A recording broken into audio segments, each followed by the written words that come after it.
Эрнст Березкин, претендующий на кресло главы Республики Саха, на пресс-конференции заявил, что власть имущие не стесняются за счет налогоплательщиков применять административный ресурс в ходе предвыборной кампании. Ну а мы с вами это проглатываем, потому что испокон веков так сложилось.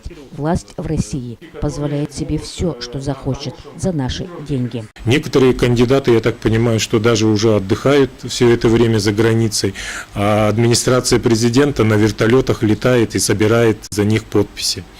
Ну, это же объективно. Я не думаю, что у нас население настолько глупо, чтобы не понимать все это.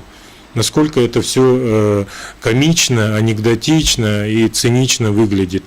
Понимаете, вот вопрос же даже не в этом, что плохой или хороший кандидат Березкин и тому подобное, но вот просто обидно, когда за счет ваших денег, наших денег, мы же платим налоги все, за счет наших денег власть позволяет себе такие фальсификации.